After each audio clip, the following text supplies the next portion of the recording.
बिस्मिल्लाहिर्रहमानिर्रहीम। अस्सलाम वालेकुम नाज़रीन, इरफान हाशमी आपको अपने शो में लंदन से खुशामदीद कहता हूँ। व्यूअर्स, आपके कल से लेकर आज तक मुझे बहुत सारे मैसेजेस मौसूल हुए कल के प्रोग्राम की रोशनी में, और जो उसके अंदर तज्ज़िया आपके सामने रखा था, जो खबरें हमारे पास थी 2 दिन लंदन में क्या होता रहा, और फिर गुड कॉप और बैड कॉप की पॉलिसी साथ साथ चलाई जा रही है, जिस पर आपके तहफ़्फ़ुज़ात हमें मौसूल हुए। लोगों ने कहा कि जनाब ये गुड कॉप और बैड कॉप का ही तरीक़ाकार है, दोनों बयानियों को साथ लेकर चला जा रहा है शहबाज शरीफ और नवाज शरीफ की जानिब से। और फिर दूसरी तरफ हमने देखा कि खबर लगती है, फिर उसके बाद एक और खबर लगती है जिसमें बयानिया जो था उसकी नफ़ी की गई शहबाज शरीफ की जानिब से। फेलियर जो रहा कश्मीर के अंदर, वजूहात बता दी, हम उस तरह आवाम के सामने अपनी कारकर्दगी नहीं रख सके जो रखनी चाहिए थी। मुस्लिम लीग नून की कारकर्दगी थी जिसका कहीं पर जिक्र नहीं किया गया, और फिर जलसों की सियासत की गई। अब लोग ये कह रहे हैं जिनके कमेंट्स हमें मौसूल हुए कि आप इस दो बयानियों को, यानी दोनों भाई इस बयानी को साथ साथ लेकर चल रहे हैं, आप धोखा मत खाएं। व्यूअर्स, हम धोखा नहीं खा रहे और कभी धोखा नहीं खाएंगे आपकी दुआ से। धोखा इस वक्त दिया जा रहा है पाकिस्तान की आवाम को और पूरे सिस्टम को। खानदान के अंदर लड़ाई है, दो बयानियां मौजूद हैं, जंग हो रही है, और ये मैं नहीं कह रहा। आज इनके अपने जो बहुत साथ के लोग हैं, बहुत करीब के लोग हैं, वो भी ये बात कर रहे हैं, अपने कॉलम्स के अंदर लिख रहे हैं। आज का आप कॉलम उठाकर देख लें, सोहेल वड़ाइच का बड़ी तफसील के साथ उन्होंने लिखा कि इस वक्त पार्टी के अंदर किस किस्म के बयानियां चल रहे हैं और पार्टी के अंदर क्या सोच इस वक्त मुतहर्रिक है।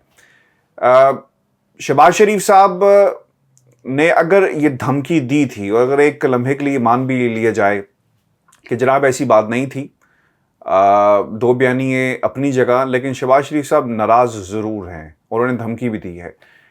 और अगर धमकी दी है तो उसके कॉन्सिक्वेंसेस आपके सामने हैं। शहबाज शरीफ साहब पार्टी से अलग नहीं हो सकते, लेकिन अगर धमकी नहीं दी तो अभी तक रिबर्टल क्यों नहीं आया? हमजा शहबाज को प्रेस कॉन्फ्रेंस करनी चाहिए, हमजा शहबाज को मीडिया के सामने आना चाहिए। हमजा शहबाज जिसने कहा कि मैं खबर के मुताबिक कि मैं नवाज शरीफ के सामने ये मामला उठाऊंगा, आकर कौम को सच बताएं। और ये जो इस वक्त एक इस तरह की कैफियत है और लोग अपने अंदाजे लगा रहे हैं, इससे जान छुड़वाएं अगर वो सच्चे हैं। चूँकि हमारी इतलात के मुताबिक सहाफ़ी जो इनके बहुत करीब हैं, मुलाकातें जारी हैं, हो रही हैं, और हमजा शहबाज शरीफ साहब इस वक्त मरी की ठंडी हवाओं में मौजूद हैं और खुश हैं, और जो कुछ कारकर्दगी मरियम कैम की रही उससे बहुत सेटिस्फाइड है। हमें याद रखना होगा कि जो मेरे सोर्सेज हैं उनके मुताबिक और जो सिचुएशन डेवलप हो रही है, हमजा शहबाज ने एक मीटिंग नहीं बुलाई सियालकोट इलेक्शन से पहले, एक मीटिंग बुलाई नहीं गई। आपको याद रखना होगा माजी के अंदर भी जब जलसे जुलूसों का सिलसिला शुरू किया गया तो हमजा ने कहा था कि तमाम जो मेरे गार्ड्स हैं और मेरी अपनी जो गाड़ियां हैं, मैं मरियम के लिए मैंने भिजवा दी हैं, और ये बयान मीडिया के ऊपर भी चले थे। किसी सूरत भी हमजा शहबाज मरियम की मौजूदगी को पसंद नहीं करते। आपने कल सवाल किए कि दो बयानियां मौजूद हैं, लेकिन मैं आज भी अपनी उस चीज़ पर कायम हूं कि दो बयानियों के साथ साथ एक और जंग शुरू हो गई है, और वो जंग है कि पार्टी को लीड कौन करेगा। शहबाज शरीफ जो कुछ कर रहे हैं इस वक्त, वो पार्टी की लीडरशिप और फेस किसको बनाना है, ये जंग शुरू हो चुकी है। आज सोहेल वड़ाइच का कॉलम अगर आप पढ़ें तो उसमें उन्होंने कुछ बातें भी कही कि इंतखाबी सियासत और मज़ाहमती सियासत। मरियम इंतखाबी सियासत पर जो है वो यकीन नहीं रखती, यानी जो इंतखाब लड़ने वाली सियासत होती है उसके अंदर दूर दूर तक ना इनका तजर्बा है, ना इनकी कोई कारकर्दगी है। कारकर्दगी जैसी रही वो आपने कश्मीर में देख ली, सियालकोट के अंदर देख ली।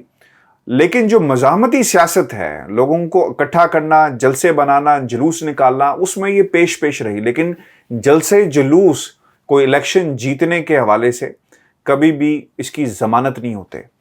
तो मरियम नवाज़ का ये बयानिया मुकम्मल तौर पे जो स्ट्रेटजी थी वो ज़मीन बोस हुई है, और इसलिए वो क्वारंटीन के अंदर मौजूद हैं। हमारी इतलात के मुताबिक बहुत ज़्यादा तल्ख कलामी भी हुई है और डांटा भी गया है और समझाया भी गया है कि बेटा पूरी पार्टी को डबोना है तो ये पॉलिसी जारी रखो।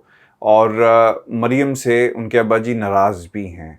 چونکہ وہ کنورٹ نہیں کر پائی. وہ جو باتیں اباجی کو جا کر کہتی تھی کہ ہم جیت جائیں گے اور گراؤنڈ ریالٹیز یہ ہیں, گراؤنڈ ریالٹیز کو تو اب چھوڑ دیں. جو حالات, جو رزلٹ سامنے آئے وہ پوری قوم کے سامنے ہیں.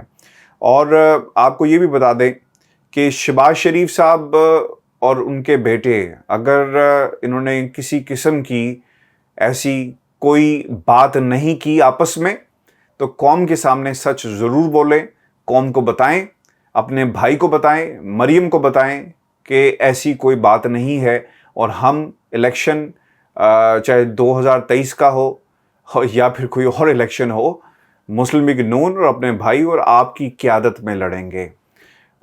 ہماری اطلاعات کے مطابق ایک کیمپ جس کا ذکر آج کنفرمیشن سہیل وڑائچ نے اپنے کالم میں بھی کیا, ایک کیمپ موجود ہے. یعنی مریم نواز اور شہباز شریف, یہ جو لوگ ان کی جماعت کے ہیں, وہ مزاحمتی سیاست سے عاری ہو چکے ہیں.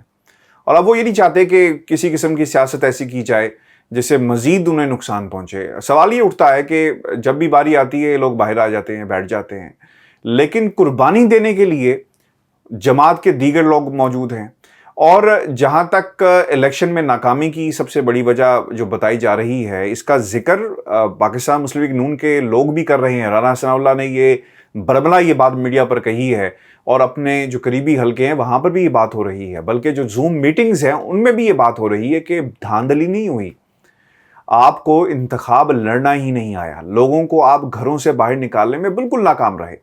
رانا ثناء اللہ صاحب یہ کہتے ہیں کہ بہت سارے ایسے حلقے ہیں جہاں پر 800 1000 ایوریج یہ تعداد تھی ووٹس کی جس سے ان کے امیدوار ہار گئے. اور انہوں نے یہ بھی کہا کہ 800 1000 ووٹ کو اگر آپ کی پرفارمنس اچھی ہوتی, اس دن آپ باقاعدہ لوگوں تک پہنچتے, پراپرلی کیمپین کرتے, تو انہیں گھروں سے نکالا جا سکتا تھا. لیکن پور پرفارمنس رہی, پور کارکردگی, وہ ذمہ دار ٹھہراتے ہیں ان قوتوں کو جو کشمیر کے اندر موجود تھی مریم نواز کی شکل میں. چونکہ یہ بھی قوت کا نام ہے, جماعت کے اندر ایک قوت کا نام مریم نواز ہے, اور یہ قوت جو ہے, یہ جو پاور ہے, یہ ڈکٹیٹرشپ سے کم نہیں ہے. اور انہوں نے پوری جماعت کو جو ہے اس وقت ہائی جیک کیا. اب اس شکنجے سے شہباز شریف صاحب نکلنا چاہتے ہیں. ویورز, آپ کو بتاتا چلوں کہ آنے والے دنوں کے اندر شہباز شریف کے رابطے ہوں گے پاکستان پیپلز پارٹی کے ساتھ بھی, چونکہ پیپلز پارٹی نے اشارے دے دیے ہیں. اور ہماری اطلاعات کے مطابق چودھری تنویر کی گفتگو بھی ہوئی ہے. اب اگر ایسی بات موجود ہے کہ جس کے اندر یہ رابطے ہوتے ہیں, تو یقیناً جو پارلیمانی سیاست ہے, پاکستان پیپلز پارٹی اور شہباز شریف پارلیمانی سیاست میں ایک پیج پر ہوں گے, ساتھ ساتھ ہوں گے, اور مل کر چیزوں کو لے کر چلیں گے, چونکہ بلاول بھٹو نے اشارے دے دیے ہیں. دوسری بات آپ کو بتاتے چلیں, جو ڈیولپمنٹ ہو رہی ہیں اس کے اندر بہت زبردست قسم کی تیاری کی جا رہی ہے پاکستان تحریک انصاف کی طرف سے. لوگوں کو سے رابطے کیے جا رہے ہیں سندھ کے اندر, اور کون سے ایسے گھوڑے ہوں گے جن کے اوپر جو ریس کے گھوڑے ثابت ہوں گے, اس حوالے سے ڈسکشنز ہو رہی ہیں. اور بلاول بھٹو زرداری کوشش کریں گے کہ پارلیمان کے اندر, یعنی پارلیمانی سیاست کے اندر شہباز شریف کا سہارا لیا جائے, اور خصوصاً کشمیر کے اندر بھی وہ یہی کچھ ہوگا. یہاں تک بلاول بھٹو نے کہہ دیا کہ جوڈیشل انکوائری کروائی جائے. تو خیر, انکوائریز ایک اپنی جگہ ہے, اس ملک کے اندر جتنی مرضی آپ جوڈیشل انکوائریز کروا لیں اس کا نتیجہ کچھ نہیں نکلتا. ویورز, یہ ہماری آج کی بہت مختصر سی ویڈیو ہے, اور میری کوشش ہوگی کہ لندن سے مزید خبریں آپ تک میں پہنچاتا رہوں, کیونکہ یہاں پر جو پولیٹیکل ڈیولپمنٹس ہیں وہ اب مزید ہونے جا رہی ہیں.